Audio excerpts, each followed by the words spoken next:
There's the big man. Howdy. He and I are watching another show together that nobody's ever heard of. It's called The White Lotus, and it is on HBO. I could see it being big up though. It's pretty good. Yeah, it is. It's a little murder mystery that takes place out at a gorgeous resort in Hawaii. And from the beginning, you don't even know who's been killed. And it's really good. My wife turned me on to I it. was going to say, how did you two find this? I know Biggie stumbles onto TV shows more than you. Well, A-Train's been talking to me about it for about a week, and it's a weekly thing. It was on again last night. And A-Train said, I really think you'll like this, because I'm into those kind of things, little murder mysteries. It's a dark comedy, I'd say, yeah, too. I agree. There's some comic aspects to it that are pretty funny.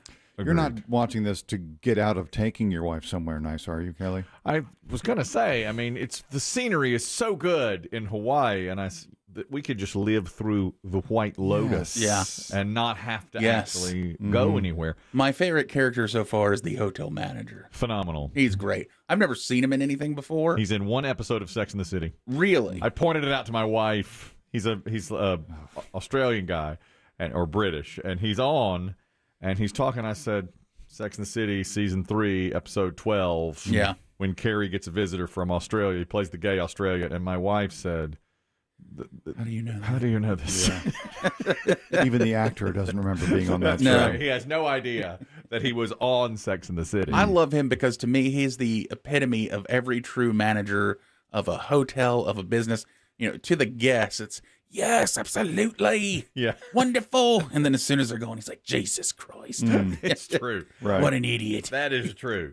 But my wife, and this is another thing. I'm so glad Biggie told me this today. It's about a group of people at a hotel. And one couple is celebrating there on their honeymoon, and one couple, they're ultra rich because it's Hawaii, and it's a gorgeous resort. And there's a couple of teenage girls on the show, and Oh, no. they're gorgeous. Skimpy swimsuits. Okay, yeah, and absolutely, and typical teen. I mean, you can't stand their attitude. But I was thinking to myself, now one of them, well, really both, are terrifically attractive. But they're teens, so I didn't bring it up. And Biggie said, when I said, how'd you like the White Lotus? He said, before you even ask, that one girl is 25. She's been naked and other stuff. It's okay. She's playing a teen. I said, all right. All right, good to know. Oh, God. Look, Biggie's a shut-in, Kelly. You're living like one now. Look, I'm going to tell you. She's been naked in almost everything she's done. Which is more disturbing. Without a doubt, she's going to be naked in this at some point. Well, but she's playing Yeah, but teen. HBO, if you don't see it in the first couple of episodes, you don't won't see it. Yeah. The HBO is smart. You know what you see in the first episode, unfortunately. Really. Dong? Big time. Big time, but funny. Full screen, but funny dong. Yeah. Guys on vacation, it's him and his ultra... Connie Britton plays a ultra-rich woman. And what's the actor's name? He's been in a lot Steve of... Zahn. Steve Zahn. I Been in like a ton him. of Oh, I love stuff. Steve Zahn. He's Yeah. in it. He's in it. Very good in it. Yeah. But he thinks he has testicular cancer. So you haven't even seen his character yet, and they just cut from one scene to another, and there's his, Package. all of it. Full. I mean, just holding it up. I just got a new TV, and it's like, Yeah. whoa. I mean, in full display, and he's like, I have testicular cancer, and they're juggling it, and it's Does just, one look bigger than the other? oh my god. Oh, my. And I thought, would you go? And he's waiting. He's been to the doctor because one testicle is swollen, and he's been to the doctor and is waiting to hear. And at one point, the doctor calls, and he's trying to figure out, does he have it or not? And he's so worried about it. And I thought, would I even go on vacation if you're that worried and you've got the doctor waiting to... Because if they tell you while you're in Hawaii that you've got testicular cancer, and it was his first day there, would you go on the trip? Where does he live? Oh, back in the like mainland? Boston, or New York, You know how long it takes to plan something like that? Well, yeah. I think you do go, I guess so, but he's worried. But but you can't enjoy it. Yeah, well, that's the He's whole not, episode. He's yeah. not enjoying it. He's miserable. And then the doctor calls, and the receptionist says, well, the doctor wanted to speak to you right away. And he's like, okay. And then she says, oh, I'm so sorry. He's now in consultation. We'll have to call you back. I'm telling you. Right. Again, something totally happens a lot. I'm waiting for the serious call. Oh, I'll call you back. Right. I really enjoyed the show. Yeah. Well, let's go paddleboarding. Yeah. Well, he did. That's exactly what he did. They went snorkeling. And his son, his teenage son, they go snorkeling. And the teenager's like, why are you looking at your dick all the time? Yeah. He's like, I'm not. I'm looking at my testicles. And, it's... Anyway. I think it's going to be Oh, I do too. a good show. I I agree. really do. And there are some attractive women on the show. Of All age. Of age. And Biggie told me they are of age. So the creepy perv check.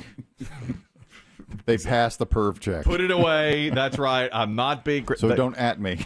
Don't at me. Don't at him. These are good-looking women. I'll recommend the show, The White Lotus. It is a 6-episode murder mystery with dark comedy on HBO, starring the guy who was in Sex and the City season 3, coming from Australia with to see Carrie. The which nobody else knows but me.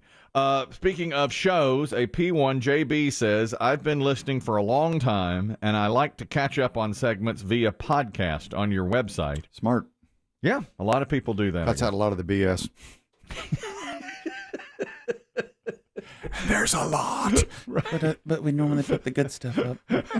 Well, I think that's Kristen's point. Just go get the good stuff. Yeah. Don't worry about all the. Surprisingly efficient use of your time. Don't worry about the filler. What you want is there. Unfulfilled promises and teases. Just knock all those out. Yeah. There's none of that on there. Actors you've never heard of or don't care about. Just knock it all right. Done. Yeah, right. Fast forward. Yeah. You can go through it. He says, recently I was listening on a flight, and there's a new entertaining way to pass the time. I listened to the pyramid game, the listener-themed pyramid game. Yeah. And I decided for kicks to play it at half speed, which Half speed? which I guess you can do. You know, I know books on tape, they have the double you can speed. accelerate it. Yeah. Well, he says I've done the double speed, of course, to get through it. Which I mean, you know, you want to get. Can we do that? In real life. Do the show in half the time. Just talk real fast. All right, let's go. Get it done. Talk. That reminds me of British something. Open, Tour de France. Here's Marquis. See you tomorrow. Right Biggie, you're an idiot. What's wrong with you? Shut up. Christian wins. Here's the stats. Done. Oh, Dave. No one gets that reference. Dave, that was on I Love Lucy. Done. And be done with it. Exactly. That's You your know, show in like capsule form. That's right. Yeah. Garbage time, pyramid, Done, birthday done, done. Okay. done. How old is he? Yes. The guy says, I was listening and I decided half speed. at half speed. And he says, I really enjoyed it. It's about what you would expect an entire slow motion radio show would be. But I loved B.B. Shea in half speed. We might need to try to go back and get it. He was on that day in place of Biggie. Oh, yeah, when yeah. we played that game.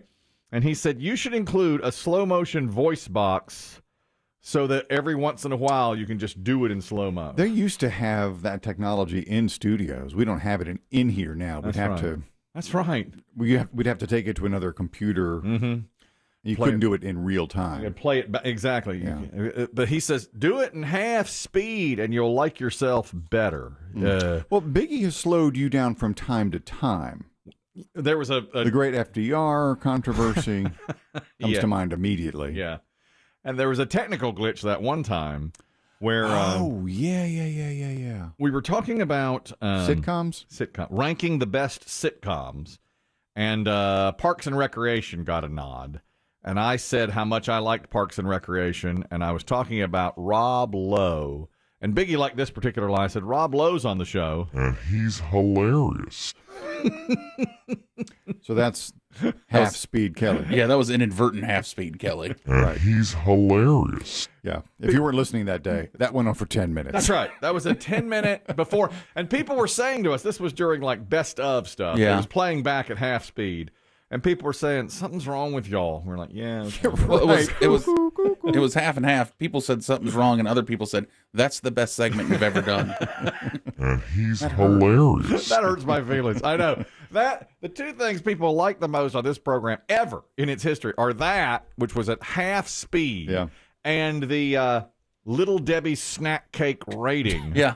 A ranking of Yeah. Little Debbie snack cakes, which we just threw away in garbage time. Yeah. You know, it didn't have And to people be. still bring that up to me. I know. Your rankings were wrong. Yeah. What about those Swiss cake Yeah. rolls? You know. Oh, zebra cake should have been one. What about the Star Crunch? that That's what you remember? out of this whole thing. Exactly. That's what. And he's hilarious. And then this one, which Biggie thought was fantastic. You know, it reminds me when he was saying, you were talking about listening at double speed or half speed. My son said something this week. I should just collect things he says. You know, there's that old book crap my dad said, and they just he put the Yeah. all Yeah. he did was write down quotes. I should just start jotting down stuff my teens said. That'd be Good. funny, yeah. You know, and just teenager stuff. So, you know, he's just driving now. He's turned 16 a few months ago, and he's been driving for, we've been practicing for a long time, and he's driving on his own and everything. So the other day we were driving together. He was driving, and he said, why does the Costco gas run out faster than the other gas when I put it in from, like, the Shell station or the Sheetz? And I said, run that by me again. He goes, when I put in gas from Costco, it always runs out faster. And he's like, is that why it's cheaper? And I said, no. I think you've probably been driving more, or you drive longer distance. You know, it depends on just how much you drive. He goes, no, they're sneaking it by you. It runs out faster Well, than other gas. Look, if this was a movie, what if he's right? Yeah. Then I started thinking Yeah. about it. I started thinking about that. No, of course he's not. How could he be? How could he? There's no way. I gave that a lot of thought. It's like, is it possible? No. No. What if? But there's nothing you could do. No, there really I isn't. thought, has my 16-year-old cracked the code of how Costco sells it so much so they make it run out faster? Like, I'm convinced that like barbers and hairstylists will cut your hair so you need a cut faster. You know, so you'll come back in faster. That was given to me by my former brother-in-law. He's like, when you go in. They don't cut off as much as they tell you. Yeah. He told me, when you get your hair cut, make sure they cut it real short so you don't have to go back for 8 weeks. Shorter. But it's going to look ridiculous. Shorter. Don't you have a wedding coming up? Keep cutting. But my son, it really made me sit up and think. I was like, Yeah. is it a possibility that the Costco gas burns faster? This is not related to your son's gas conspiracy, but here's a fun fact. You know, my wife has a relatively new vehicle, and when we fill it up with gas, and I've seen this with my own eyes. You know, she told me at first, and I'm like, you're right. Yeah. But I've seen it with my own eyes. When you fill it up with gas, the needle stops at 3/4. Stops at 3/4. Why? Then you drive, and the next day back to full. Why does it do that? Who could say? Yeah, what is it? New Just cars. some weird sensor. Yeah, I guess so. Exactly.